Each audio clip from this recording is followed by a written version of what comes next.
Hey folks, E-King here, and in this video we're going to talk about a female officer out of Georgia who shot herself and then blamed it on somebody else and the possible reasons as to why she did what she did.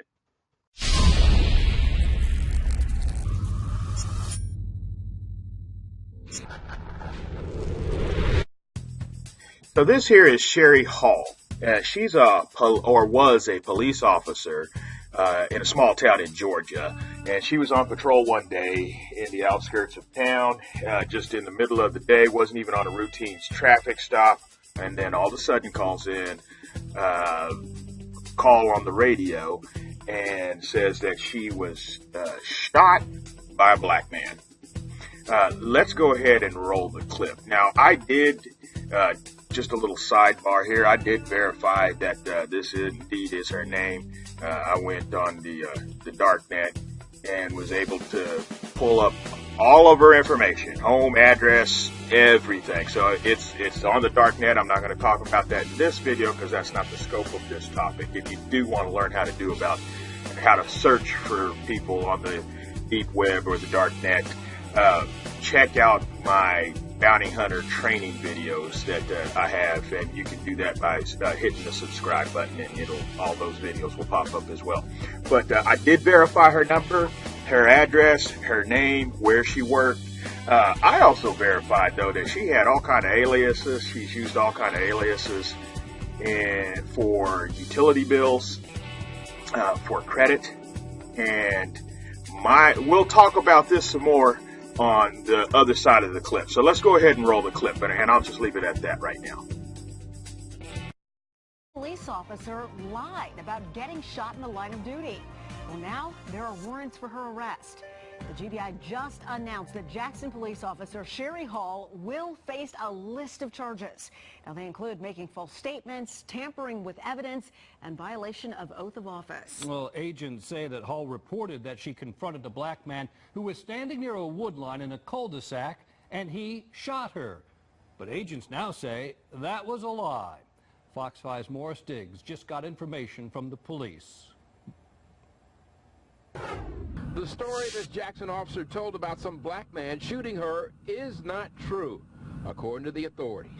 For 2 weeks, the good people of the city of Jackson have poured out their hearts, their expressions of concern, and their support for what we believe to be a police officer, one of our own, harmed in the line of duty.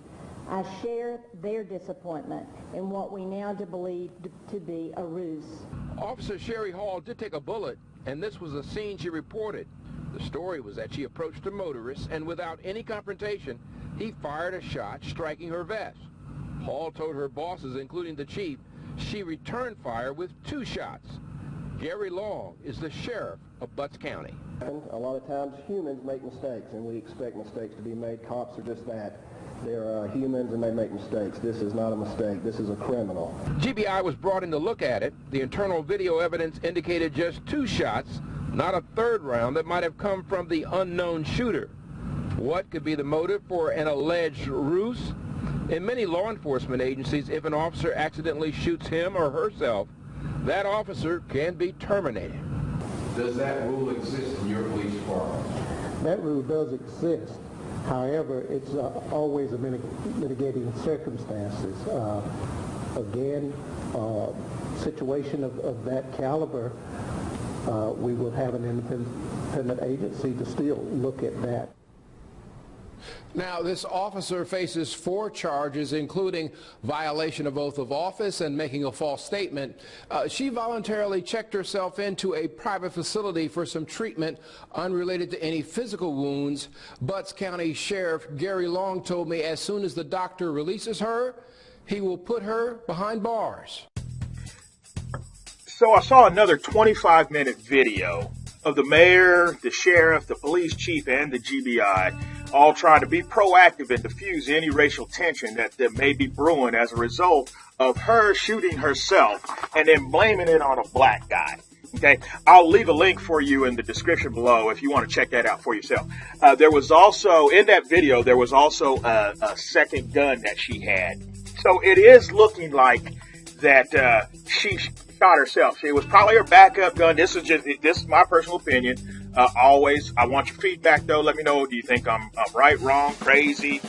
Is there any validity to this way of thinking, or what else? Give me your comments. Let me know your feedback. But here's what I think. Okay, I think she took her backup gun, which was another issued weapon, service issued weapon, and she was probably trying to stuff it into her vest and shot herself in the vest, shot herself in the stomach. Well, because the gun was discharged and now she can't account for the bullet, she had to make out that she was being shot by somebody and fired off two rounds with her other service pistol. Okay, and then called it in and said that she was shot by a black guy. Why did she say that? Now, once again, okay, I checked out everything. Nothing that I have verified can say that she is, in fact, a racist or a white supremacist or anything like that. There's some stuff out there saying that, some propaganda, but I haven't been able to verify that.